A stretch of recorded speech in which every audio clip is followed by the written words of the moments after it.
जय Hind friends. WFS class में आपका स्वागत है। आज हम डिस्कस करने जा रहे हैं प्रेसिडेंट ऑफ इंडिया के बारे में कि उनका क्या क्वालिफ़िकेशन होता है, कैसे उनका इलेक्शन होता है और क्या क्या उनकी टर्म होता है, क्या क्या टेन्योर होता है, इस बारे में डिस्कस करेंगे। तो इसी बात से हम डिस्कस करते हैं, शुरुआत करते हैं। तो जो हमारा प्रेसिडेंट ऑफ इंडिया है वो हमारा इंडियन कॉन्स्टिट्यूशन जो है, हमारा भारतीय संविधान है, उसमें आर्टिकल 52 से लेकर 78 तक प्रेसिडेंट ऑफ इंडिया के बारे में दिया है, जो कि पार्ट 5 में है। पार्ट 5 में प्रेसिडेंट ऑफ इंडिया के बारे में दिया है आर्टिकल 52 से 78 तक। जो प्रेसिडेंट ऑफ इंडिया है हमारे, वो हेड ऑफ़ द स्टेट है। जैसे हेड ऑफ़ द जो गवर्नमेंट होता है वो प्राइम मिनिस्टर है, लेकिन जो प्रेसिडेंट ऑफ इंडिया है वो हेड ऑफ़ द स्टेट होते हैं और इन्हीं को फर्स्ट सिटीजन ऑफ इंडिया भी कहता है।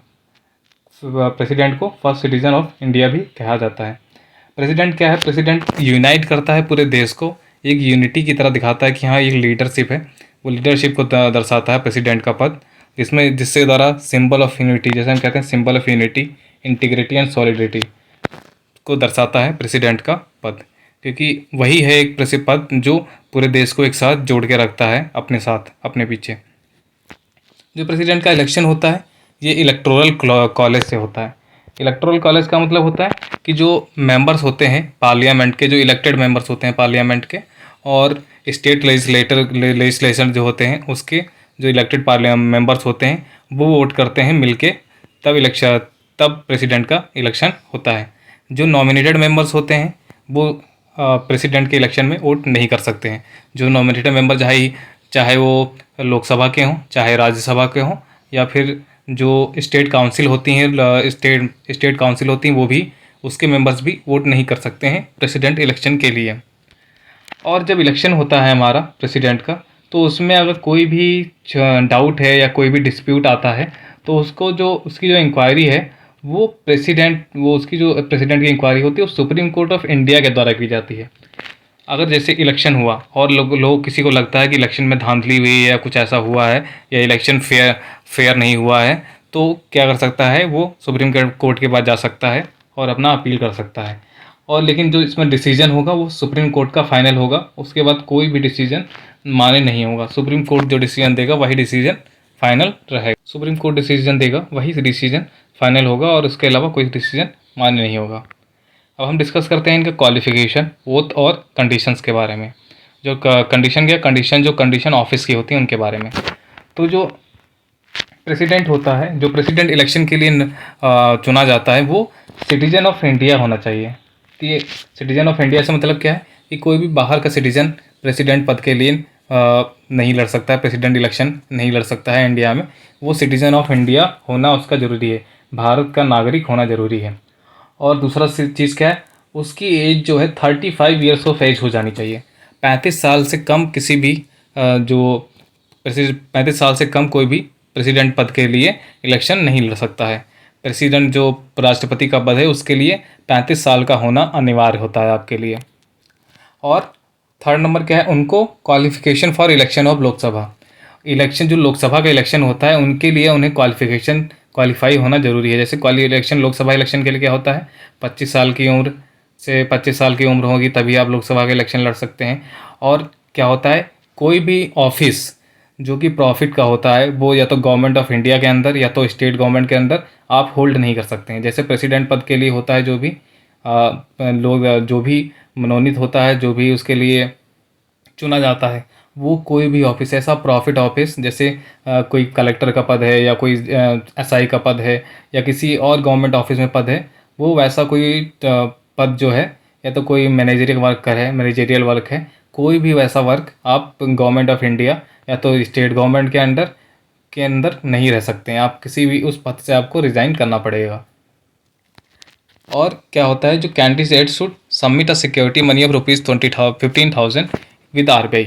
एक सिक्योरिटी डिपॉजिट होता है जो भी इलेक्शन लड़ता है किसी भी पद के लिए। जैसे अगर हम छोटे इलेक्शन से भी देखें, अगर हम मेंबर ऑफ पार्लियामेंट का इलेक्शन होता है, लेजिस्लेटिव असेंबली का जो होता है हमारे स्टेट में होता है, या इवन प्रधान का इलेक्शन भी होता है जो हमारा पंचायत में उसके लिए भी इलेक्शन होता है, तो हमें एक सिक्योरिटी मनी डिपॉजिट करनी होती है।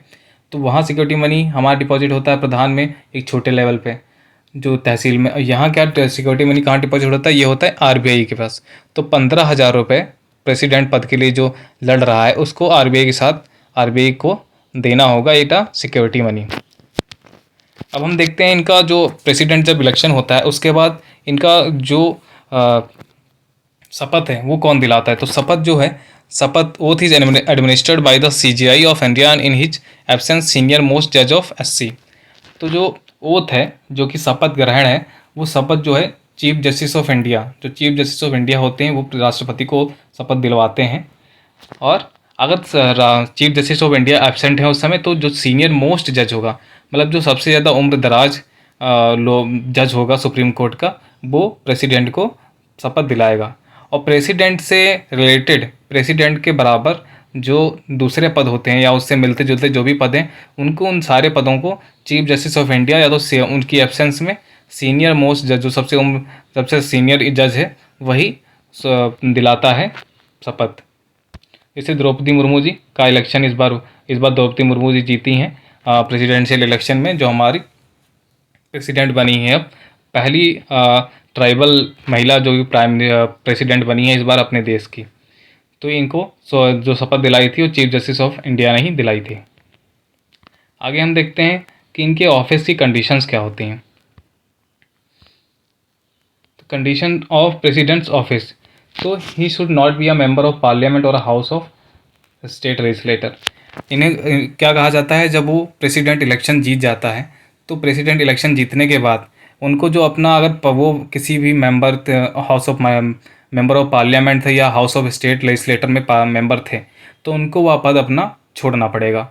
जिस दिन वो शपथ ग्रहण के बाद अपने ऑफिस जाएंगे, उसी दिन उनको वह मेंबर ऑफ पार्लियामेंट का या स्टेट लेजिस्लेटर में जो भी उनका एमएलए का पद है उसको उन्हें छोड़ना पड़ेगा, क्योंकि वो एक साथ दो पद को ग्रहण नहीं कर सकते हैं। जैसा मैंने बताया, ही should not hold any office of profit.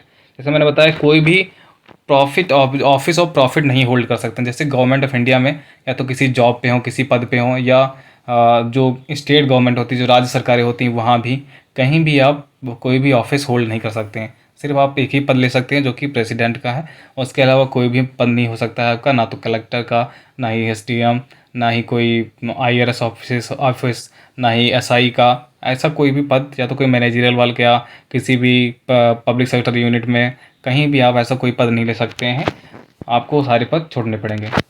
Entitle to use his official residence without payment of rent. जो ऑफिशियल रेजिडेंट होता है राष्ट्रपति का, वो होता है राष्ट्रपति भवन, और वो जब तक उनका पद रहता है, जब तक पद में होते हैं, जब अपने ऑफिस में होते हैं, तो राष्ट्रपति भवन में रहते हैं, और वो बिना रेंट के, कोई भी रेंट नहीं देना होता है राष्ट्रपति को उसमें रहने के लिए, और राष्ट्रपति को राष्ट्रपति भवन में रहना होता है। Now next, emoluments and allowances can not be diminished during his term of office. इसका मतलब क्या हुआ कि मतलब जब तक प्रेसिडेंट हमारा ऑफिस में है, जब तक वो अपना सर्विस दे रहे हैं 5 साल के लिए, तब तक उनकी जो सैलरी है, जो भी उनका पर्क्स हैं, जो भी अलाउंसेस हैं, वो कोई भी कम नहीं किए जाएंगे। जितने जब वो ऑफिस में आए थे, जितने वो थे, उतने ही ज़्यादा उतना ही सैलरी, अलाउंसेस, पर्क्स उन्हें दिया जाएगा, कम नहीं होगा। भले ही उसको बढ़ा सकते हैं पार्लियामेंट के द्वारा, लेकिन कम नहीं हो सकता है। नेक्स्ट हम देखते हैं, the president is entitled to a number of privileges. जैसे मैंने आपको पहले बताया कि बहुत सारी प्रिविलेजेस और इम्यूनिटीज़ मिलती हैं उसे। He enjoys personal immunity from legal liability for his official acts. President अगर अपनी ऑफिशियल कैपेसिटी में कोई भी डिसीजन लेता है, या कोई भी डिसीजन को पारित करते हैं, या कोई भी सिग्नेचर कहीं करते हैं, तो ऐसा नहीं है कि कोई भी डिसीजन लिया उन्होंने या कोई भी कुछ भी पारित किया तो उनके खिलाफ केस हो जाए। उनके खिलाफ कोई भी केस नहीं होगा, केस नहीं हो सकता है। वो इम्यून होते हैं किसी भी केस से, किसी भी लीगल केस से, इन ऑफिशियल एक्ट। जब जितने भी वो अपने ऑफिशियल काम करेंगे उसमें उनके ऊपर कोई भी केस नहीं कर सकता कोई भी, क्योंकि वो उससे इम्यूनिटी दी गई है कॉन्स्टिट्यूशन ऑफ इंडिया के द्वारा। Next is during his term of office he is immune from any criminal proceeding even in respect of his personal acts. अगर जब प्रेसिडेंट हमारा ऑफिस में आ जाते हैं प्रेसिडेंट सर, तो अगर कोई भी क्रिमिनल केस है उनके खिलाफ या क्रिमिनल प्रोसीडिंग हो रही है, तो वह जब तक वो पद में हैं, जब तक 5 साल का पद उनका पूरा नहीं हो जाता, तब तक कोई भी केस उनके ऊपर क्रिमिनल केस नहीं चल सकता है, भले ही उन्होंने अपने पर्सनल तरीके से किया हो। अगर उनका पर्सनल केस भी, जैसे ऑफिस में आने से पहले उन्होंने कोई ऐसे केस किया हो, पर्सनली किसी का मर्डर किया हो या कुछ किया हो, तब भी अगर वो ऑफिस में आ गए हैं प्रेसिडेंट के, तब उनके ऊपर कोई भी केस क्रिमिनल प्रोसीडिंग नहीं चल सकती है कहीं, किसी भी कोर्ट ऑफ इंडिया में, ना सुप्रीम कोर्ट, ना हाई कोर्ट, ना कोई किसी भी कोर्ट में उनके ऊपर किसी भी प्रकार का क्रिमिनल प्रोसीडिंग नहीं चल सकता है। लेकिन ये एक्सेप्शन है सिविल प्रोसीडिंग में। सिविल प्रोसीडिंग हो जाता है, he can not be arrested और इम्प्रिजेंट, हाउएवर आफ्टर गिविंग, ना प्रेसिडेंट कभी क्रिमिनल प्रोसीडिंग में ना ही अरेस्ट हो सकता है, ना ही उन्हें जेल भेजा जा सकता है। ये कॉन्स्टिट्यूशन ऑफ इंडिया के द्वारा दिया गया है यूनियन को। However after giving 2 months notice, civil proceedings can be instituted against him during his term of office in respect of his personal acts. लेकिन जो एक्सेप्शन है वो सिविल प्रोसीडिंग्स में है। सिविल प्रोसीडिंग्स जो हैं उनके खिलाफ चल सकती हैं, लेकिन क्या होगा, 2 महीने की एडवांस नोटिस देनी पड़ेगी पहले प्रेसिडेंट को। 2 महीने की एडवांस नोटिस के बाद ही आप सिविल प्रोसीडिंग्स उनके खिलाफ चला सकते हो, किसी भी उनके his term of office in respect of his personal, जो पर्सनल एक्ट्स हैं उनके खिलाफ। ऑफिशियल एक्ट्स के बारे में हम कोई भी प्रोसीडिंग, ना सिविल केस ना क्रिमिनल केस, ऑफिशियल एक्ट्स के बारे में नहीं चला सकते। अगर उनका कोई पर्सनल एक्ट है, जिसका कोई ज़मीनी विवाद था, पर्सनल के एक्ट था पहले, या कुछ ऐसा सिविल केस था, तो उनको 2 मंथ की पहले एडवांस नोटिस देनी होगी किसी को भी जो कि मतलब उनके ऊपर केस कर रहा है, फिर या सुप्रीम कोर्ट को उनको एडवांस नोटिस देनी होगी, या किसी भी कोर्ट को, जो भी जहाँ पर भी केस चलेगा, उसके बाद ही सिविल प्रोसीडिंग उनके खिलाफ हो सकती है। तो ये रहा हमारा से प्रेसिडेंट के बारे में कि कैसे उनका इलेक्शन होता है, क्या कौन से पार्ट में है, कौन कौन से आर्टिकल हैं उनके, कौन से आर्टिकल हैं, क्या उनकी कंडीशन होती है ऑफिस की, कौन उनको शपथ दिलाता है, और क्या एलिजिबिलिटी होती हैं उनकी इलेक्शन की। जैसे मैंने बताया कि 35 ईयर्स एज होना चाहिए, और सिटीजन ऑफ इंडिया होना चाहिए, और कोई भी ऑफिस ना होल्ड करें प्रॉफिट का, और वो लोकसभा किसी भी मेंबर ना होने चाहिए, ना लोकसभा के ना स्टेट लेजिस्लेचर के। और जैसे मैंने बताया president head of the state होते हैं, फर्स्ट सिटीज़न ऑफ इंडिया कहलाता है, फर्स्ट सिटीज़न ऑफ इंडिया होते हैं, और ये एक सिंबल होते हैं यूनिटी, इंटीग्रिटी और सॉलिडेरिटी का ये। और इनके ऊपर कोई भी केस, क्रिमिनल केस या सिविल केस नहीं चल सकता है। इनके किसी भी ऑफिशियल एक्ट्स जो ऑफिस में रहते हुए कोई काम करते हैं, इनके ऊपर कोई भी केस नहीं लग सकता है। इन्हें ना अरेस्ट किया जा सकता है, ना ही जेल भेजा जा सकता है। लेकिन अगर कोई सिविल केस है जो कि इनके पर्सनल एक्ट्स के द्वारा है, तो इन्हें 2 महीने, तो किसी उसके लिए 2 महीने की एडवांस नोटिस दी जाएगी प्रेसिडेंट साहब को, और फिर ही उनके ऊपर कोई सिविल केस चल सकता है। अब ये रहा हमारा पार्ट फर्स्ट। पार्ट सेकंड में हम लाएंगे इनके टर्म ऑफ ऑफिस क्या होता है, कितना टर्म ऑफ ऑफिस है, कितने साल के लिए ये टर्म होता है इनका, कितने साल के लिए ऑफिस में रह सकते हैं, इनकी पावर्स क्या होती हैं, कैसे कौन कौन सी पावर होती है इनके पास, जुडिशियल पावर, एग्जीक्यूटिव पावर, और बहुत सारी पावर इनकी, उनके पास पावर क्या होती हैं, और क्या इमरजेंसी पावर्स, सारी पावर्स डिस्कस करेंगे हमारे इनकी प्रेसिडेंट साहब की, जो प्रेसिडेंट ऑफ इंडिया हैं उनके पार्ट सेकंड में। तो आगे वीडियो देखने के लिए बने रहिए चैनल पे हमारे। तब तक के लिए थैंक यू एंड जय Hind, have a nice day.